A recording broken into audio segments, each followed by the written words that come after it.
Ciao, è successa una cosa strana qualche settimana fa perché mentre cercavo tra i miei vecchi video mi sono resa conto che non vi ho mai portato un contenuto lungo sul percorso d'anello di Sella Sant'Agnese, che peraltro era il protagonista del progetto di gruppo dell'esame per diventare guida ambientale escursionistica, per cui eccomi qui a porre rimedio.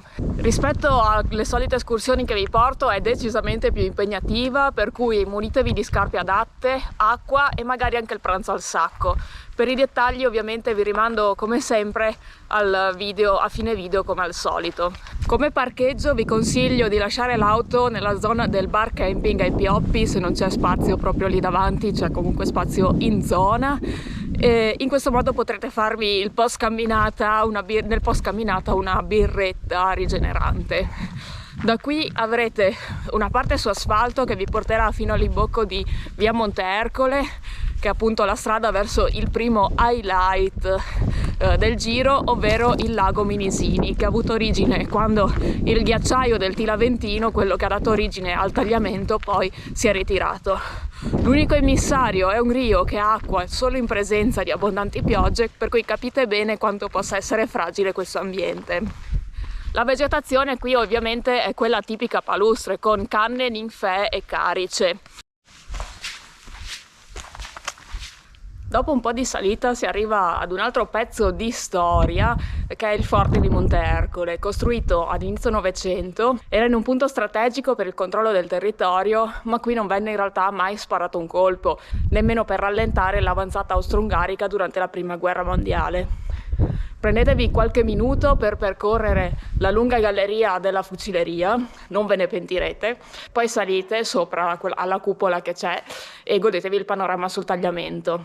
Proseguendo continuiamo con la salita che si accentua lungo la strada militare scavata nella roccia, che offre alla vista un magnifico panorama, come vedete alle mie spalle.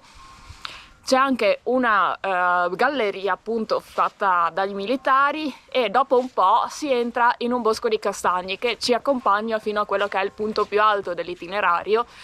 Qui poi gli alberi si diradano e il colpo d'occhio è davvero impressionante, con la sella ai nostri piedi incorniciata dalle grandiose pareti verticali, con il ventaglio con le pieghe che raccontano quelli che sono milioni di anni di storia geologica. Storicamente la sella era un luogo di pausa e di culto per gli antichi viandanti, non a caso l'ho scelta come luogo per il pranzo.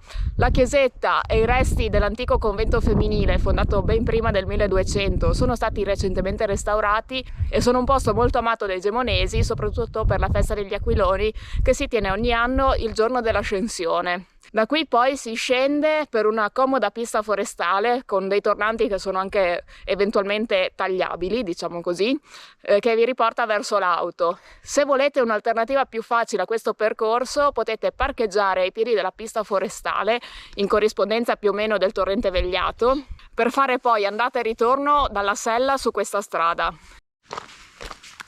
Mentre scendo con il sole dritto in faccia vi faccio scorrere quella che è la traccia video di Relive, con appunto il videino di Relive con la traccia GPS. C'è un piccolo errore, nel senso che ad una certa ha dato di matto e in corrispondenza della galleria mi ha fatto fare una deviazione impossibile, ma questo è un dettaglio. Vi ricordo che in descrizione comunque c'è la traccia GPS di Komoot, appunto il link in descrizione. Se il video vi è piaciuto lasciate un like e se volete più escursioni diciamo impegnative, comunque non impossibili, fatemelo sapere con un commento qui sotto. Vi ricordo di iscrivervi al canale e di attivare anche la campanella per rimanere aggiornati su tutti i prossimi video in uscita. Se volete sostenere questa mia attività e il canale in maniera più diretta, però potete farlo o utilizzando il tasto grazie qua sotto, facendo appunto che vi permetterà di fare un'offerta a vostro piacimento, oppure potete abbonarvi al canale a meno di un caffè al mese e avrete anche dei benefit poi ovviamente come l'accesso anticipato a tutti i video che carico. Sempre qua sotto ma in descrizione come al solito vi lascio i link a tutti i miei social e non mi resta che darvi appuntamento alla prossima settimana con un nuovo video dicendovi have a nice life.